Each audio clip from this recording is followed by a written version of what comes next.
Maybe skip this year's reunion, Anna. My dad's text glowed on my phone screen, each word a tiny dagger. Your brother's family feels uncomfortable with, well, you know. I did know. I made things awkward by not fitting into their perfect family narrative. At 32, I was the unmarried daughter who chose a creative career over the family's precious medical legacy, the black sheep who dared to be different. Your mother and I think it's best, another text followed, just until things settled down. We don't want any tension during the photos. I stared at my reflection in my apartment window, the Seattle skyline twinkling behind me. 5 years ago, their words would have crushed me. Now, I felt something different, a mix of amusement and satisfaction. If they only knew what I'd been working on this past year. Okay, Dad, I understand completely, I replied, watching 3 dots dance as he typed his response. That's my girl, always sensible. We'll FaceTime you during the reunion. I smiled, thinking about the manuscript sitting on my desk, the one that had just been accepted by one of the biggest publishing houses in the country. The one that would be released exactly 2 days before our family reunion. My phone buzzed again, this time from my brother James. Hey sis, no hard feelings about the reunion, right? Karen just thinks it's better if we keep things harmonious. The kids are at an impressionable age. Karen, my sister-in-law, the perfect doctor's wife who'd given my parents the perfect grandchildren and maintained the perfect family image. The same Karen who'd spent years making subtle digs about my hobby writing and my alternative lifestyle choices. No hard feelings, I texted back. I'm actually quite busy that weekend anyway. Busy was an understatement. I'd be on a national morning show discussing my book, a memoir about growing up in a family obsessed with appearances, about breaking free from toxic expectations, and about finding success on your own terms. My editor had called it brutally honest and refreshingly real. The advance reviews were already creating buzz in literary circles.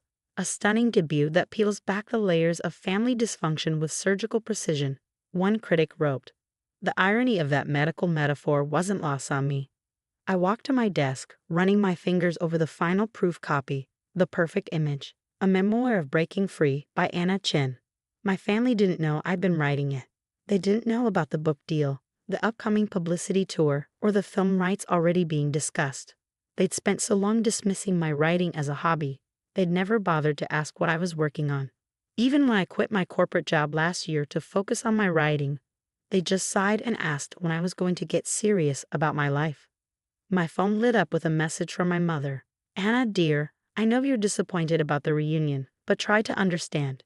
Your choices, they just don't align with our family values. Maybe if you follow the path we laid out for you. I left her message unread. Instead, I opened my laptop to check the morning show schedule. I'd be on right after the weather report, prime viewing time. The same time my family usually had their morning coffee.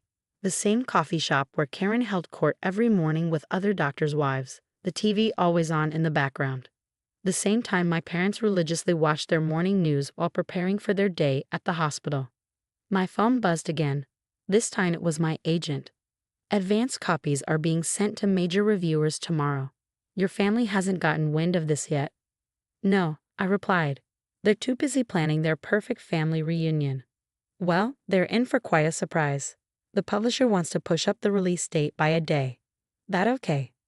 I thought about my family gathering, about the carefully orchestrated photos they plan, about Karen's smug smile as she played the perfect daughter-in-law. Perfect, I typed back. Absolutely perfect. I poured myself a glass of wine and walked to my window, watching the sunset paint the sky in brilliant oranges and pinks. In just a few weeks, everything would change. My story would be out there, not just mine but the story of every person who'd ever felt suffocated by family expectations. My phone buzzed one final time. A group text from Karen to the family. Just finalized the reunion schedule. Matching outfits for the photos, formal dinner, and Dad's speech about the Chen medical legacy. This year will be perfect. I raised my glass to the Seattle skyline. Yes, Karen, I whispered. This year will be absolutely perfect. The morning of my book release, I sat in the green room of the National Morning Show, watching the makeup artist add final touches. My phone had been buzzing nonstop since midnight when the first online reviews dropped. I turned off notifications from my family members, but my agent kept forwarding me screenshots of their frantic messages in various family group chats. Is this some kind of joke? Has anyone actually read this? Anna, what you do? Karen had apparently discovered the book during her morning social media scroll. Right as it hit #1 on Amazon's new releases, her perfectly curated Instagram feed was now filled with angry comments about my betrayal. 5 minutes, Ms. Chen, a production assistant called out. I smoothed down my red dress, deliberately chosen to stand out against the beige and pastels my family preferred, and checked my reflection one last time.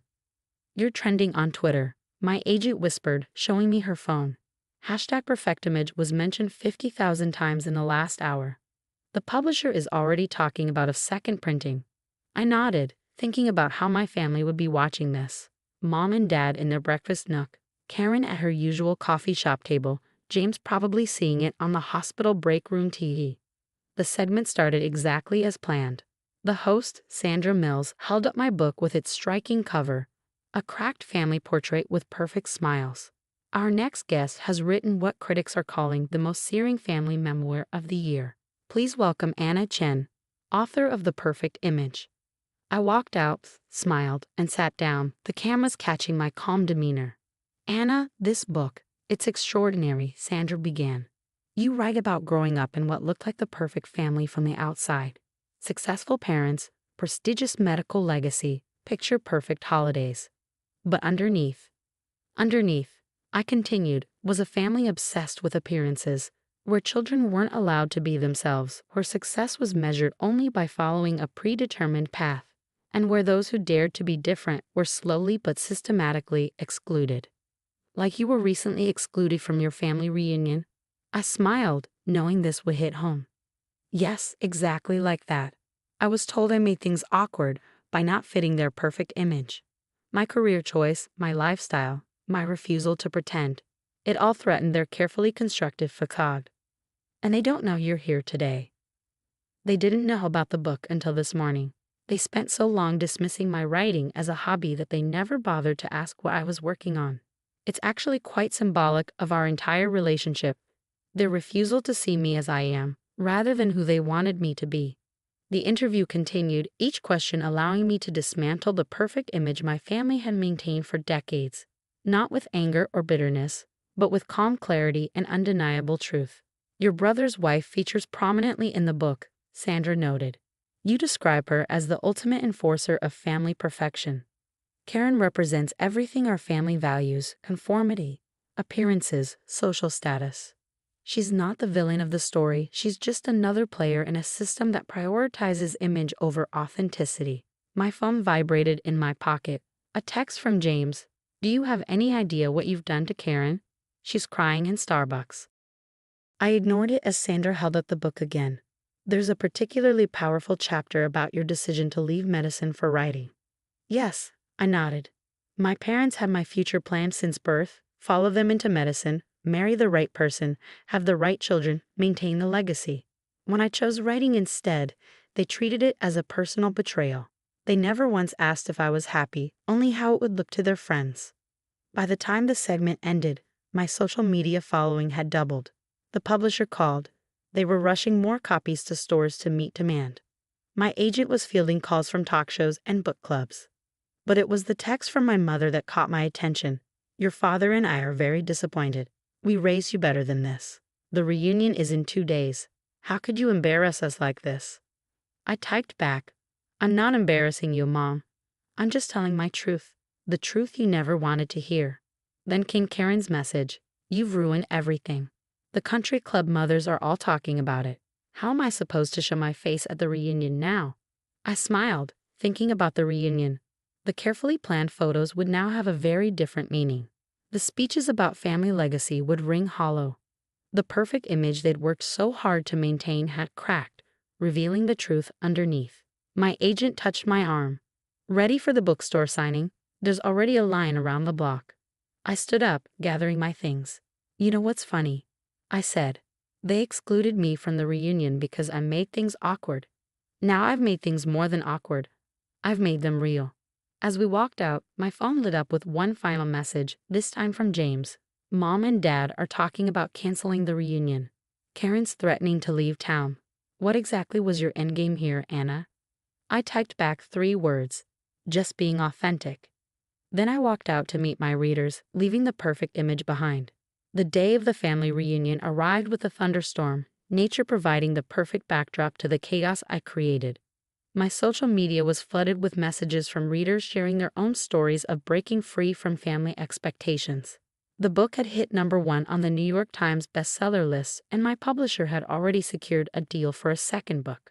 I sat in my apartment, watching the rain against my window, when my phone rang. It was my grandmother, the only family member I hadn't written about in the book.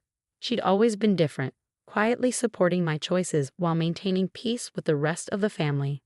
"The house is in absolute turmoil," she said, amusement clear in her voice. "Your mother's locked herself in her room, Karen's threatened to move to another state, and your father keeps muttering about damage control. But I have to tell you something, Anna." I held my breath, waiting for disappointment or criticism. "I'm proud of you," she continued. "Someone needed to crack that perfect facade. We've all been suffocating under it for too long." Tears welled up in my eyes. "You're not angry about the book?" "Angry? Darling, I bought 10 copies and gave them to my bridge club. We've been discussing it all week." Margaret Johnson finally admitted her son's business trip was actually rehab. It started quite a revolution among the country club set. I laughed, imagining the ripple effect throughout their social circle. Then my grandmother's tone turned serious. "They're still having the reunion, you know. Your mother refuses to cancel, says it would only confirm everything you wrote. But it's different now. The perfect image is shattered, and they don't know how to handle it." "Are they still taking the formal photos?" "Oh yes, but now everyone knows they're just for show. Your cousin Emily actually refused to wear the matching outfit Karen picked out. Said your book inspired her to be authentic." Just then, my phone buzzed with a text from James. "This is your last chance, Anna. Come to the reunion, apologize to everyone. Tell the media it was all exaggerated. We can fix this." I showed grandmother the message and she sighed. "They still don't get it, do they? This was never about destroying the family. It was about being honest about who we really are." "Exactly," I replied. "I don't want to destroy anything. I just want to be accepted for who I am, not who they want me to be." "Well," grandmother said, "why don't you show them?" 3 hours later, I stood outside my parents' house, my grandmother beside me. The reunion was in full swing, though from the tension visible through the windows, it was hardly the perfect gathering they planned.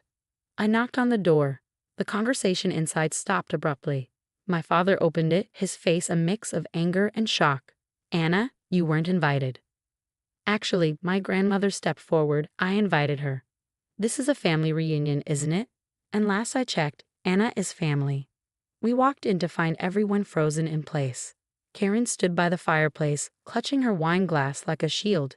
James hovered uncertainly between us, while my mother sat rigid in her chair, her perfect posture a defense mechanism. "I brought something," I said, placing a package on the coffee table.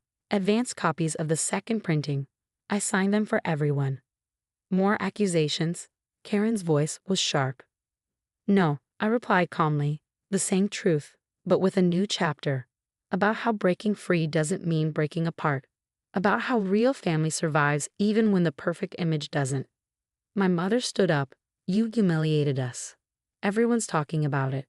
"People were always talking, Mom. The difference is now they're being honest. Like Margaret Johnson discussing her son's rehab. Like cousin Emily choosing her own clothes. Like me, writing my truth." "Your truth?" My father scoffed. "What about our truth?" "Dad, your truth was suffocating everyone. Look around. Has maintaining the perfect image made anyone actually happy?" The room fell silent. James looked at Karen, who was now staring into her wine glass. My mother's perfectly maintained smile wavered. "I didn't write the book to hurt you," I continued. "I wrote it because pretending to be perfect was hurting all of us. And look what happened. The book resonated because so many people were suffocating under their own perfect images." Grandmother picked up one of the books, opening it to the new chapter. "Maybe," she suggested, "instead of taking those perfect photos, we could sit down and actually talk. Like a real family." To everyone's surprise, Karen spoke first.